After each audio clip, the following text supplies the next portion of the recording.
11h30,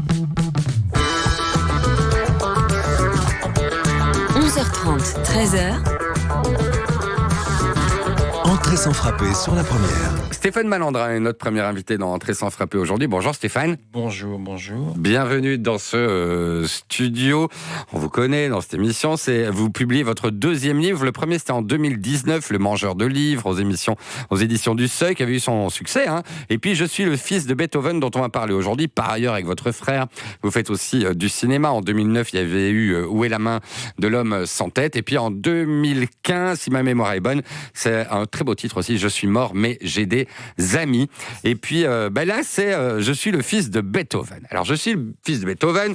Le narrateur est un vieux monsieur maintenant qui habite dans un château probablement avec un valet qui va venir de temps en temps le déranger parce qu'il a une histoire à raconter. Cette histoire, c'est l'histoire d'un mensonge historique très très puissant puisqu'il concerne Ludwig van Beethoven, on rappelle, né en 1770, mort en 1827, je pense, atteint de surdité bien sûr, classicisme allemand, pianiste de génie et compositeur de génie dont on sait qu'il est mort plus ou moins seul, mais surtout sans descendance. Or, votre héros va raconter une histoire, il s'appelle Italo Zadorov, il va nous raconter une histoire, c'est qu'il est le fils de Beethoven. Qu'est-ce qui vous a, vous, en tant que romancier, Stéphane Malandrin, donné l'envie de faire ce révisionnisme historique que moi j'aime beaucoup ? Alors, je pense que j'avais envie de m'évader de ce monde dans lequel on est. C'était avant le Covid. J'ai commencé à écrire ce livre il y a 10 ans. Okay. C'était un grand voyage. J'ai écrit en même temps Le Mangeur de livres, donc c'était 2 livres qui étaient un peu imbriqués l'un dans l'autre.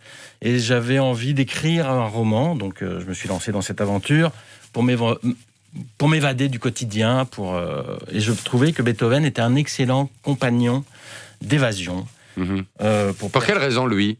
Parce que il était sourd, comme vous savez, comme on sait tous, et que ça me fascinait l'idée d'un homme sourd qui avait pu créer autant de choses en tant que musicien.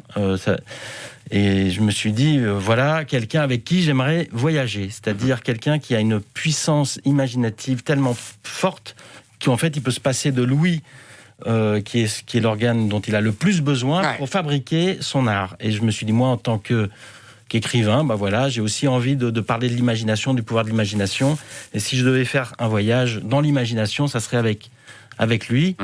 Et donc moi je suis pas musicien, je suis pas compositeur ni rien. Donc j'ai commencé à lire des choses sur Beethoven et j'ai découvert qu'il était mort effectivement seul, sans descendance, que à sa mort ils ont trouvé dans un tiroir secret une lettre qu'il avait écrite à une immortelle bien-aimée, que tous les historiens du monde se sont disputés pour savoir qui était cette femme. Et donc je me suis dit, moi j'ai envie de lui donner cette femme une identité. Et donc j'ai inventé dans mon livre une femme qui a eu un enfant, même 2.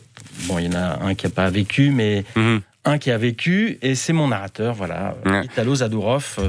Et cette femme, en fait, elle pourrait avoir existé, parce que vous jouez évidemment avec la réalité. C'est une domestique qui servait au château de Martonvásár, c'est en Hongrie, dont on sait très bien que Beethoven y est passé. Tout est vrai, sauf ce qui est faux, on va dire. Mais je me suis, j'ai écrit ce livre dans les trous de sa biographie, c'est-à-dire qu'il y a des choses qu'on ne sait pas. Mais il a été effectivement dans un château. Dans ce château, il y avait 3 sœurs. Il y en a 2 qui prétendent être l'immortelle bien-aimée. À la fin de leur vie, il y en a une qui a dit Thérèse van Brunswick, je crois, ou Joséphine, je ne sais plus laquelle, qui a dit c'était moi. Et il m'a déclaré sa flamme. Romain Roland, qui est un spécialiste de Beethoven, a écrit non, pas du tout, c'est pas elle, c'est l'autre. Enfin bref. Et donc moi je me suis dit, et si c'était la troisième, la bonne,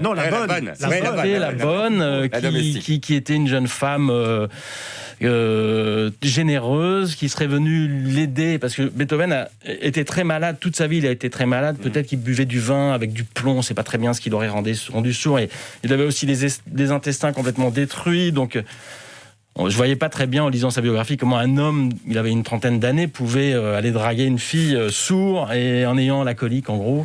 C'était un peu l'état dans lequel il était. Et donc cette bonne, voyant son problème digestif, le soigne à son insu.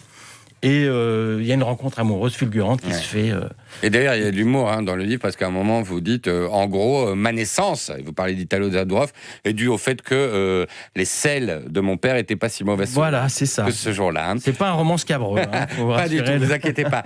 La question qui s'impose, évidemment, vous disiez, j'avais besoin d'un petit peu d'évasion de ce monde, déjà il y a 8 ans, donc je me demande votre degré de besoin d'évasion aujourd'hui. J'écris encore plus, là, pour m'évader. Malandrin.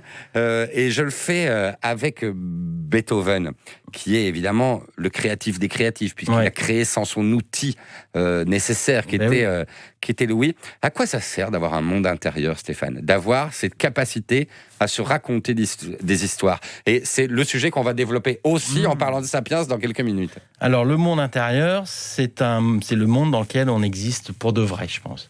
Je pense que le monde extérieur, le monde réel, je crois que c'est une tare que j'ai héritée de mes études de philo, mais je ne suis pas sûr que le monde réel existe.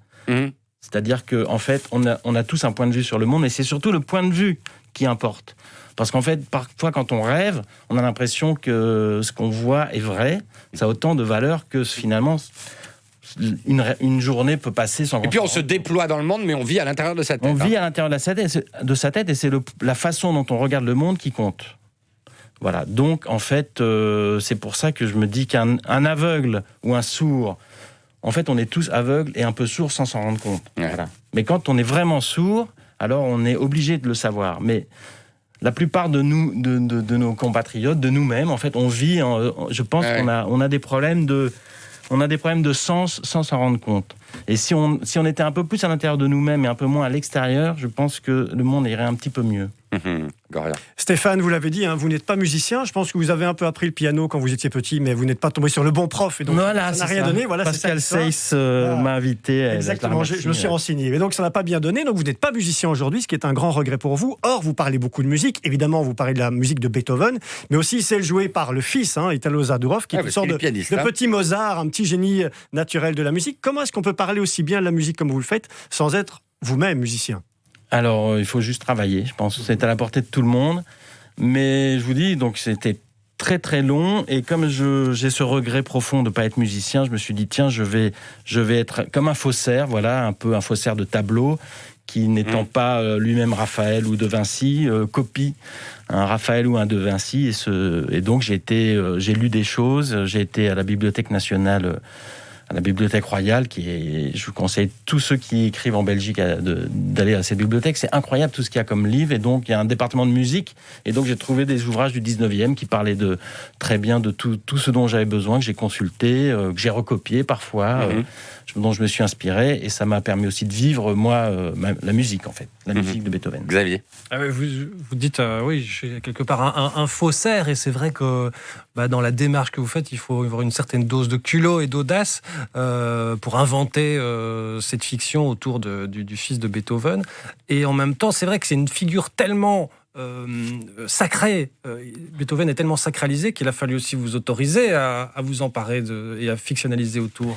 Alors, Beethoven est sacré, effectivement, mais quand on s'intéresse un peu à Beethoven, on voit aussi que c'était, jeu de mots débile, mais c'était un sacré gaillard, c'était quelqu'un qui aimait l'irrévérence. C'était quelqu'un qui a franchi tous les interdits de son époque, qui a composé des sonates en 2 mouvements alors qu'on doit en faire 3, qui a fait des hérésies musicales comme on appelait les Viennois. À la fin de sa vie, il n'était pas vraiment considéré comme quelqu'un de normal. On disait, il est sourd, le pauvre, ça fait 10 ans, il sait même pas ce qu'il fait. Quand il tape son piano, ça fait un bruit terrible. Et donc, il m'a aussi donné... Je me suis autorisé de franchir un peu les lignes en sa compagnie, parce qu'avec un maître pareil, je pouvais aller partout où j'avais envie, en fait. C'est un excellent compagnon, c'est un excellent maître, quelqu'un c'est un peu comme Rabelais. Les deux, puisque le premier livre que j'ai fait était dans une lignée un peu rabelaisienne, Rabelais est aussi quelqu'un qui s'est permis de franchir toutes les lignes qu'il avait envie, en fait, et c'est des choses qui me manquent, donc je préfère avoir des bons amis comme...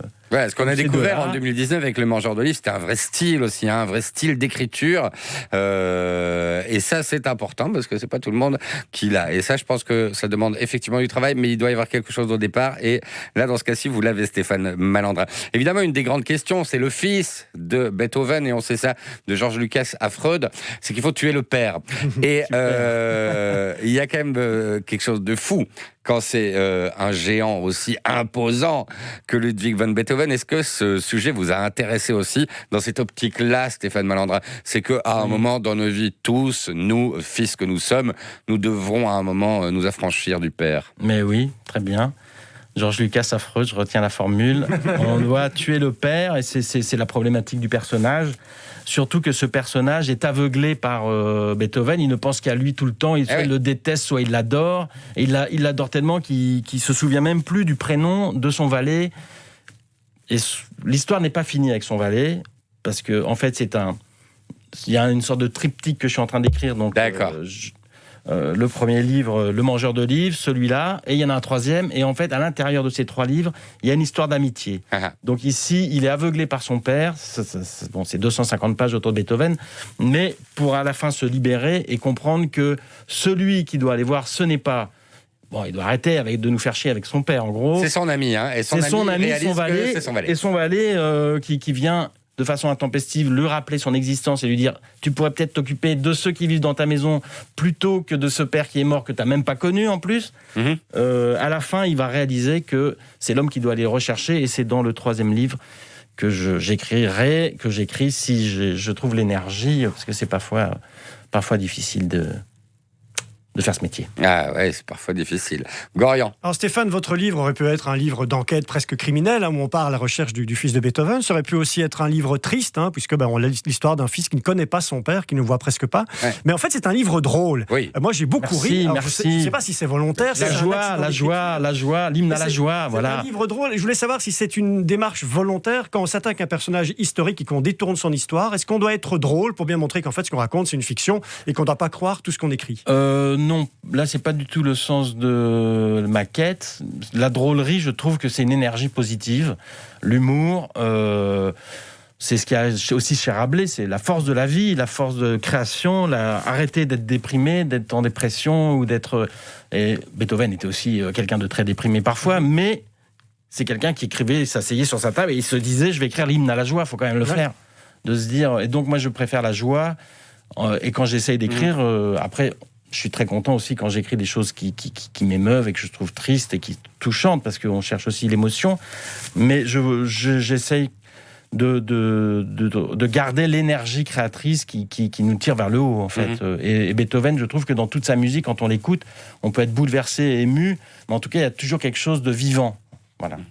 Ce qui est intéressant dans ces histoires de rapport père-fils, c'est qu'un père, c'est beaucoup de choses. C'est déjà effectivement l'homme qu'on doit tuer pour pouvoir devenir homme à notre tour. On en a déjà parlé. Mais puis, il y a ces lettres, cette fameuse lettre à la bien-aimée. Et là, on se dit, Stéphane Malandrin, qu'un père, c'est aussi formidable parce qu'a priori, j'ai bien dit, mais en tout cas, probablement à un moment, c'est un homme qui a aimé notre mère. Est-ce que c'est aussi quelque chose qui vous a traversé ? Qu'il a aimé sa femme. Enfin, évidemment, mais un père, c'est quelqu'un qui, a priori, à un moment de sa vie, a aimé notre mère. Oui, et donc, c'est aussi une histoire d'amour, c'est ça que tu voulais dire. Le personnage part à la rencontre de son passé et il va essayer de comprendre d'où il vient. Effectivement, il est, à un moment donné, il est amené à admettre qu'il y a eu de l'amour, que lui-même vient d'une histoire d'amour, ça c'est sûr. Ce qui est rassurant dans la vie. Bah oui, il vaut mieux être aimé que pas aimé, et riche et en bonne santé, que malheureux et pauvre. Moi, j'ai dédicacé ce livre à mon père pour bien lui dire que c'était pas du tout un règlement de compte avec lui. C'est-à-dire, je n'ai jamais eu de haine envers mon père ni de rancœur. Au contraire, c'est un homme que j'aime beaucoup et je suis très fier aussi d'être leur fils, des fils de mes parents, et je sais qu'ils se sont aimés, qu'ils s'aiment encore, voilà, ils sont encore tous confinés. Confinés ensemble. En se tolérant et plus d'affinité. Au milieu de l'Auvergne, les pauvres. Stéphane Malandrin, je suis le fils de Beethoven, c'est votre deuxième roman, Stéphane. C'est au Seuil. Merci beaucoup Stéphane Malandrin d'avoir été notre invité. Merci.